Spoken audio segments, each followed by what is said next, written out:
Hey guys, and welcome back. I'm finally home, and we got a good one today with two updates on cases I've been getting asked about. First, we're following up with the Karen who was thrown out of court during her last appearance for being disruptive. Then we have a sovereign citizen, Karen, who skipped her jury trial and moved to Texas to avoid dealing with her charges. Spoiler alert, that didn't work. She was eventually caught and extradited back to face the burglary charges. So, let's get started. All right, Ms. Anguilova, just for the record, obviously I know your name, but can you please state your name for the record? Reni Petrova Angelova, but no one in America can roll their R's, so rainy like a rainy day. Wait, I'm sorry. What did you just Reni say? Petrova Angelova is my legal name. It's Bulgarian. I am a citizen of that country. I, however, grew up in Eagle County. My name's Reni, Okay. Rini, however you want to call it. It's Reni, but technically you're supposed to roll the R's, but most Americans can't.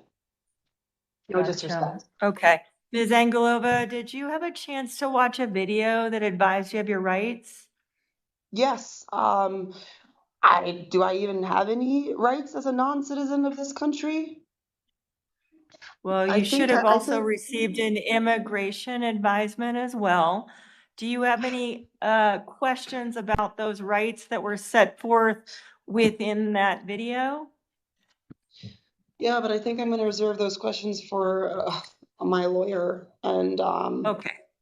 I Okay, that honestly, sounds just I fine. just since we're on the record, I will take accountability for my mistakes, but I refuse to take responsibility for things Renee, that. you should probably not make any statements until you've had a chance to talk to me, okay? Yes, sir. You're one of the few lawyers I respect. You actually have a good heart. Unlike, oh, Okay. I'm sorry, I haven't slept in months. Given everything that has transpired in the last 2 weeks, holy Toledo. And talk All about, right. it's, I it's one thing understand. to have your nursing license revoked when you were trying to fight to keep it, but as a former medical professional, Eagle County couldn't help me with Okay. my. Hey, Ms. Anguilova, you need to take a breath, okay? And I want you to just listen first, Yes, and then ma'am. we'll determine how to proceed in your case. What I'm doing now, I'm gonna advise you of the charges against you, and then we're Yeah. gonna set your bond so that you know what you need to post, if I anything, don't to have get out any of jail, money to okay? post. So just take a moment, and we're gonna need you to kind of listen for a little bit. I'm listening. I'm shutting up and I'm listening. It's okay. I'm All sorry. right, so I'm I gonna just understand. pace a I little bit. It helps with understand. my anxiety because God forbid you ask for Xanax I when you know. need one. I know. Okay. Breathing. All Lay it right. on me. Hold on. You are charged, in this case, you are charged with 1 count of aggravated motor vehicle theft. Okay, that's bullshit. And Okay. let me just take a look at, hold on. Sometimes Eagle County wonders why people drink themselves to death or kill themselves. It's because we're not getting the help that we need. Where was Eagle County? You're actually charged with motor, I need you to listen, okay? So motor vehicle theft in the 3rd degree is a class 5 felony. It Oh, carries great. with it potential penalties of the following. Hold on. It carries with it the following potential penalties. Where did I put that? Here we go. 1 to 3 years incarceration, $1,000 to a $100,000 fine, and 2 years mandatory parole. You're charged with evading an ignition interlock device. Let me just take a look. You might as well just put a fucking gun and shoot me. No, that isn't going to solve your problems. Maybe the better solution is to stop drinking and driving, or better yet, stop drinking altogether. It's okay. I've survived this long. There's a reason why I'm still alive, and despite Ms. the genetic. Angelova, Ms. Angelova, I'm going to mute you right now because you're making all sorts of statements and I don't want you to make any statements right now, okay? All right, so evading an interlock device. This is a class 2 traffic misdemeanor. It carries with it potential penalties of 10 to 90 days in jail and or up to a $300 fine. You're charged with failure to yield to an emergency vehicle. That is a class 1 traffic misdemeanor. It carries with it potential penalties of 10 days to a year in jail and or up to $1,000 fine, or maybe points against your driving privileges. You're also cited for domestic violence. That includes with it additional penalties, included but not limited to the requirement that you complete a domestic violence evaluation and follow all of those recommendations. Mr. McMullen, are you appearing on behalf of Ms. Angelova for the purposes of bond today? I am, and I do waive further advisement. Thank you. Would the people like to make an argument for bond? Yes, Your Honor. The people would be asking for a pretty elevated cash surety bond of $7,500 cash surety. The people have some serious public safety concerns here. The defendant has a 2024 probation complaint for a DUI case. The prosecution had filed a motion to revoke her probation on 2/26. This was after she left competency court. She was restored. She hadn't been testing for drugs and alcohol from that. She picked up in 25T59, she picked up another DUI charge that was on January 19th of 2025. There had been a conversation at the last court date that the defendant was supposed to be testing through GEO, and she was supposed to be testing through probation. We didn't see anything filed in the GEO in her GEO report that she had been ordered. She had been ordered by you on 4/14, last court date, to go to GEO for random testing that day. We called GEO this morning to confirm that she has not started testing for GEO since then. And her case with GEO has been closed since late 2024 because she has never been testing. That's a concern as she's picked up her DUI. Was on a DUI charge then. She's picked up that DUI charge in early 2025. She, since, as she alluded to, she's had 18 law enforcement contacts in the last 2 weeks. Damn, 18 law enforcement contacts in just 2 weeks. Looks like the Bulgarian burglar has been keeping himself pretty busy. But also she's been intoxicated on several occasions, when she's been in touch with law enforcement, specifically on April 29th. She was in touch with Vail Police Department. She was contacted. She was trespassed from 10 Mountain Whiskey. We have a summons forthcoming from that case. She was also trespassed from the George. They did not summons her on that case. Both were alcohol related. Following those trespasses, she was contacted from Eagle PD contacted her on the 23rd for an assault charge. Also on the 23rd, she was charged with disorderly conduct and resisting arrest, as well as this motor vehicle theft case, the current case that she's being held for. A concern that we have here is that in the CAD notes and on the call, when the victim reported his car being taken, he said that it was because she took his car because she couldn't use her car because she had interlock, so she would not be able to start her car.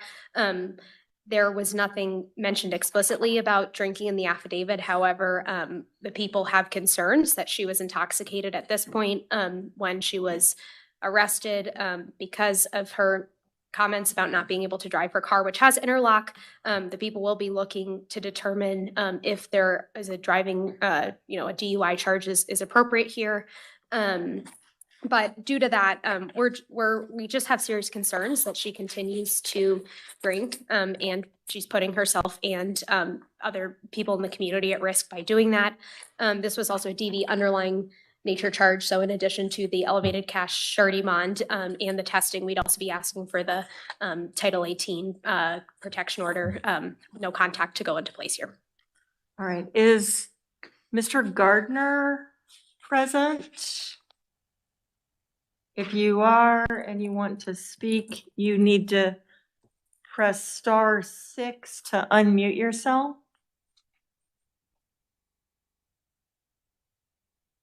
Okay, Mr. McMullen?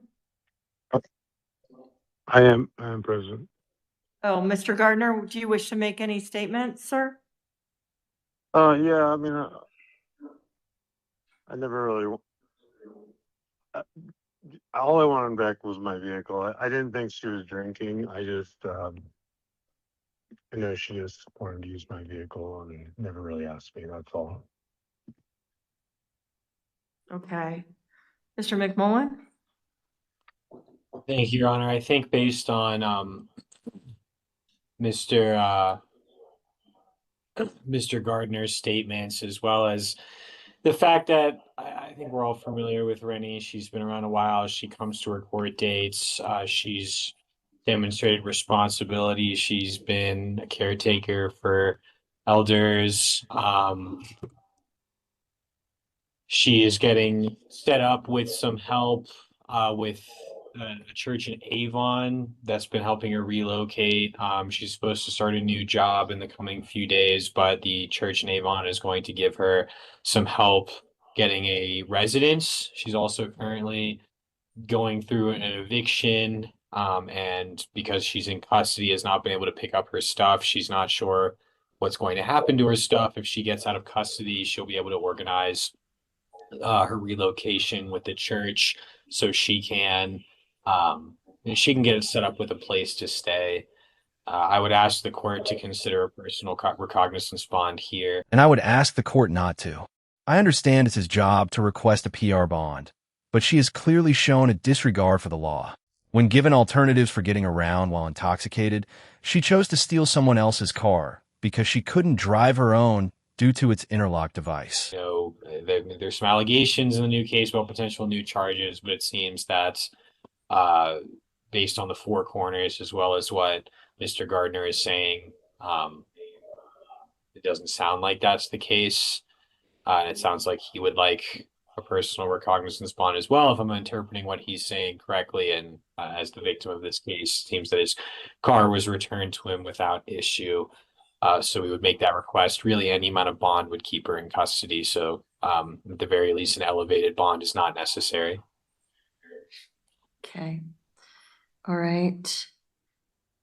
I understand what Mr. Gardner has just stated on the record now. I also understand that that's the opposite of what he told law enforcement. And that all being said, I do have concerns, community safety concerns. There's always concern when there's still substance abuse and still driving. I cannot ignore that that poses a significant, substantial risk to our community members. And until we get this under control with substance treatment, I also think we need to try to identify some mental health treatment as well. Until we can wrap our arms around that, I'm going to set bond in the amount of $2,500 cash or surety with the following additional terms and conditions. And then we'll talk about what all that looks like in a minute. You're to sign a waiver of extradition. You are to remain law abiding. You are to report to GEO Reentry Services within 24 hours of your release to be tested for drugs and alcohol at a frequency not to exceed 10 times per month. You are not to consume or possess alcohol, drugs, or recreational marijuana. You shall not drive during any period of restraint. You must obtain court permission to leave the state of Colorado, and you must notify the court within 24 hours of a change of address. Additionally, a protection order shall issue. The terms of your protection order are as follows. These are also conditions of your bond. You are to have no contact with Garrett Gardner. You are to maintain a minimum of 100 yards distance from him. You shall not harass, molest, intimidate, retaliate against, or tamper with any witness or victim of the acts you're charged with committing. You shall vacate the home of the victim and stay away from any other location he's likely to be found. You shall refrain from contacting or directly or indirectly communicating with the victim in this case. You shall not possess, purchase, or control a firearm or other weapon. You shall not possess or purchase any ammunition, and you shall relinquish all firearms within 24 hours of your release. Additionally, you shall not possess or consume alcoholic beverages or controlled substances. I will authorize a civil standby. That is a legal mechanism that allows you to utilize the services of law enforcement one time to go back to the residence, if you mutually share a residence, to obtain any items of personal belongings you might need while this protection order is in effect. Because you are being charged with a crime that is alleged to be an act of domestic violence, it is a condition of your bond and a condition of the protection order that you neither possess nor receive any firearms or ammunition during the period of your protection order. As indicated previously, if you have firearms or ammunition, you are required to relinquish those within 24 hours of your release. I will send a firearm affidavit to the jail. That is a document wherein you declare whether you have firearms or ammunition. You need to complete that before you are released. Your failure to timely complete that affidavit or to timely relinquish your firearms or ammunition could result in additional charges being filed against you, could result in your release on bond being revoked, or could result in you being found in contempt. Ms. Anguilova, it's your responsibility to try to listen. I would hope that you're listening. She might be listening, but I have a feeling everything you're saying is just bouncing around inside that empty cavity where her brain is supposed to be. Lastly, you need to appear at your next court appearance and all future court appearances. Mr. McMullen, I have court appearances all over with the amount of new cases that she has. She has arraignments set on a whole bunch of different days because they're set based upon the date of the ticket.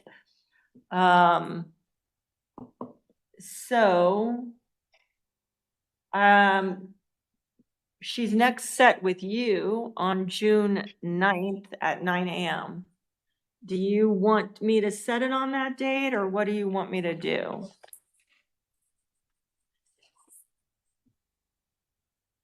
You need to unmute yourself. Yeah, we can set it there for now. Any subsequent appearance before that date, just I'll assume she's not posting a bond and that every case will be open to the public defender. And Mr. McMullen, if Bridges, like, hopefully the idea is to have Bridges help connect her with maybe some inpatient treatment. If there's a possibility for her to go into inpatient, then I would be inclined to modify her bond to a PR bond for the purposes of that treatment. But obviously she'd have to be willing to do that, and you can discuss that with her separately. Your Honor, Beth Bardnelli with probation. Can I just let the court know that she has been, hey Rennie, she has been told that inpatient treatment is the recommendation and she completely refuses. Maybe this may help, but she's been given all of those opportunities and has flat out refused. So I just want to put that, let the court know that that has continued to be attempted by probation. Well, and you know, that's the idea here. There's going to be no conversion to a PR bond unless it's for inpatient treatment. So now, Ms. Anguilova, I'm going to unmute you to see if you have any questions. I've unmuted you. Now is your time to tell me what you want to tell me and to ask any questions that you like. Where do I start? I'm sorry, when was that date scheduled? Sure, it's June 9th 2026 at 9 a.m. You have other court dates before that, all through the month of May. You have court dates in your other cases. So when is the soonest you want me to appear to the court? Let's see, I think your next earliest court date, let's see, we have not that one. You have May 13th at 9:30 a.m. Okay, that's good. May 12th, I have an OBGYN appointment in Valley View. Hopefully I'll get the right medication this time. May 13th at 9:30 a.m. And I think For the that's record, your I earliest don't want to one. drink, Your Honor. I don't. You watch me drop it just like that. I have a genetic kidney condition that's going to take my life early. I'll be lucky if I make it to 45. Ms. I couldn't get the Angelova, right health care 4 years ago when I asked, and I, yes, resorted to Yeah. alcohol the last 4 years. and now's your chance. Now's your chance. So it's on you to try to work to locate, utilize the Bridges liaison to help locate inpatient treatment, okay? That's mental health and substance abuse. That is, Yeah, does all that voice should, notes it take should be a Medicaid? positive. That should be a Okay. positive for you, okay? Okay, and since we're on the record, there's a documentary that I think every medical and professional take care of Maya. I feel like that nurse in that movie. I want to Okay, live good, the 'cause last 10 I that just I've want- left on this Ms. planet before I Angelova? get really sick in peace. Ms. Angelova, all I want for you is to get help. That's all. You Okay, know let that you me need get it. out so I can do what I need to do to do the things. Please. I know you need to address these issues and the Been way that you can trying do to. it. I know. All right. It's hard to do it when you're alone and you're a single immigrant woman in this county. Who I honestly, like, I'm a smart woman, but man, my choice in men, holy shit. I could be making over 100 grand right now working at the state-of-the-art dialysis center. Maybe it's time to start prioritizing pro-social choices instead of destructive ones like drinking and driving or stealing a vehicle. And that's the end of the first video, but I do want to add one thing. I hope she takes advantage of the mental health services available to her and starts getting her life back on track before she becomes a regular on this channel. Now we move on to the sovereign citizen Karen who, as I mentioned earlier, was charged with breaking into the home of a family that decided not to hire her as a massage therapist. She had a jury trial scheduled, but instead decided to skip it and run off to Texas. Court's going to call case number 23 CR 884, People versus Michaela Mayberry. I'll take entries starting with the people. Amanda Becker for the people. And good morning, Miss Mayberry. If you can just state your name for the record. Oh, Your Honor, I respectfully appear by special limited appearance as the living woman, Michaela Mayberry. Okay. This matter was set for a jury trial back in February, and Miss Mayberry failed to appear.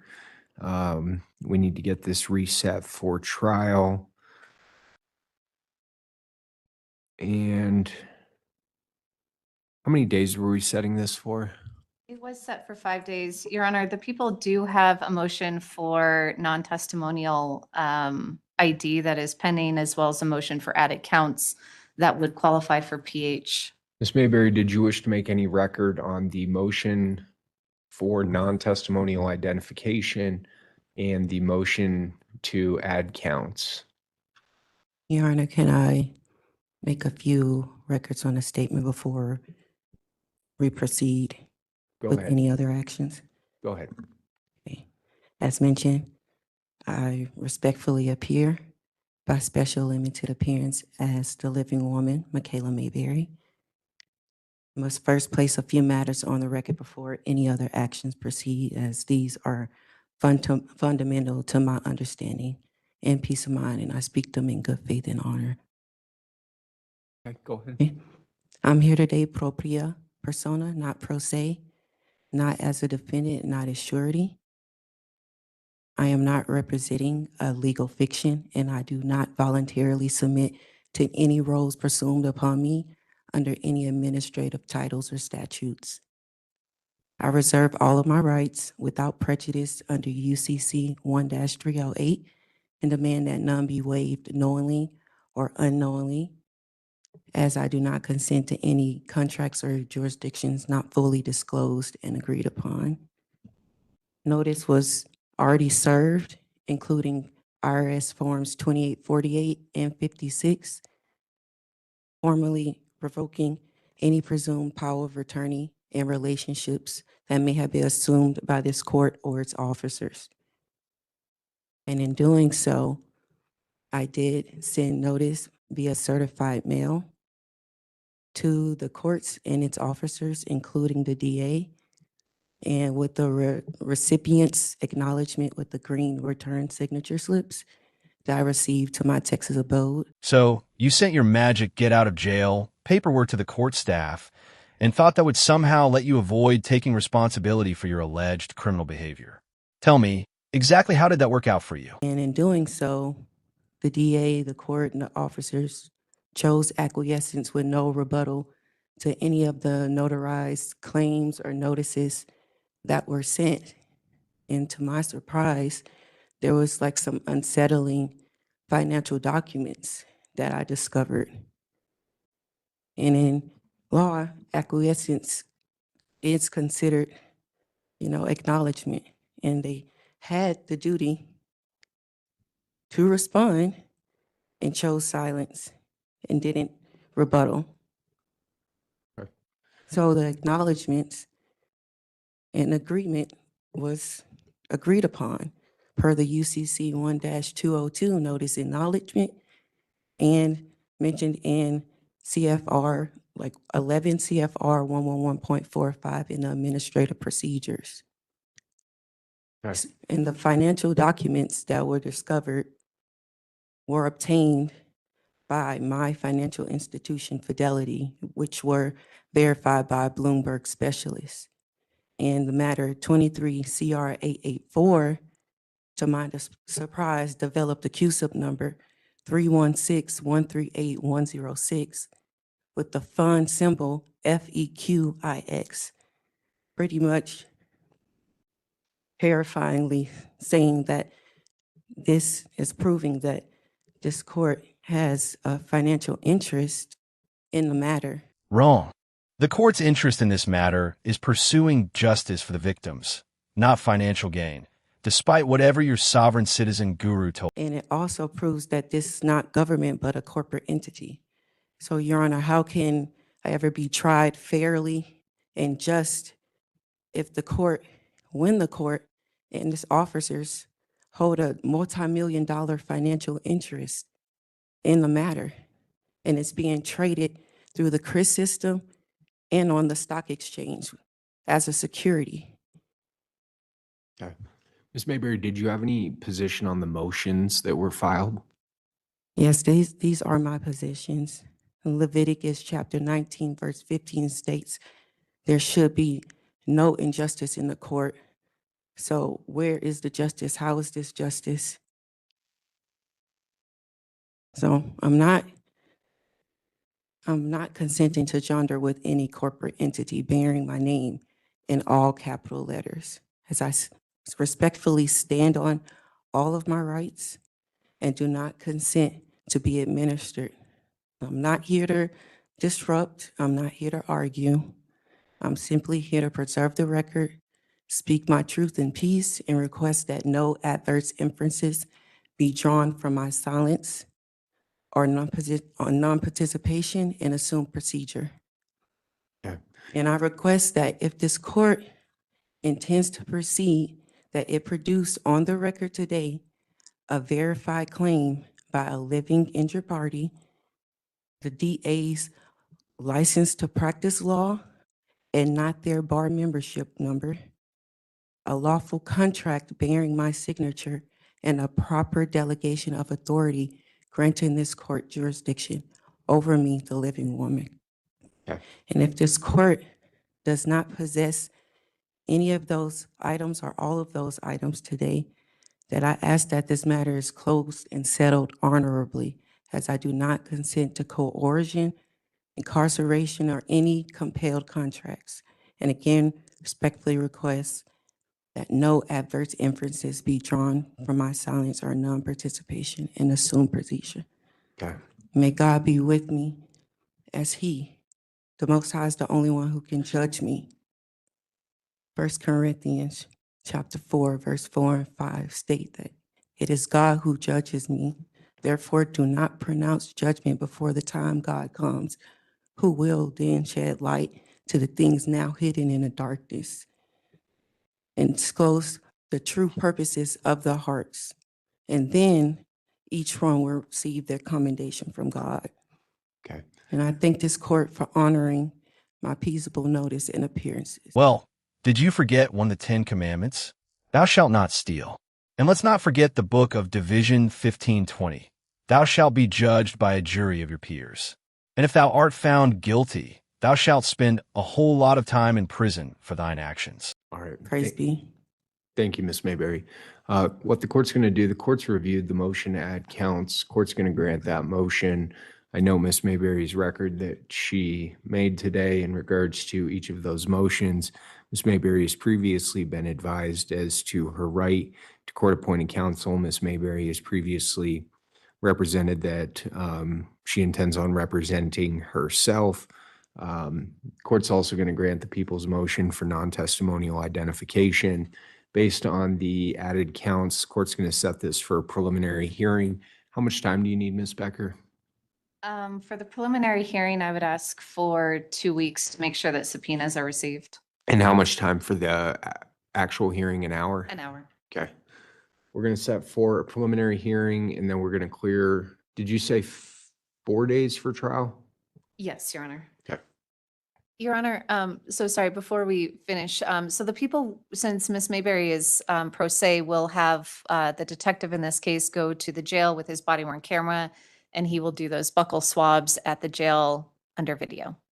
Understood. Your Honor, I'm not pro se, I'm propria persona. And I asked the court if they had any of those documentations today. I'm respectfully denying the request that they produce those documents today. You've made your record, but I'm not going to grant that request. All right. So is this court not dealing justly? I'll let everyone make their record, Ms. Mayberry. We'll see you at the next court date. We'll be in recess. Oh, recess?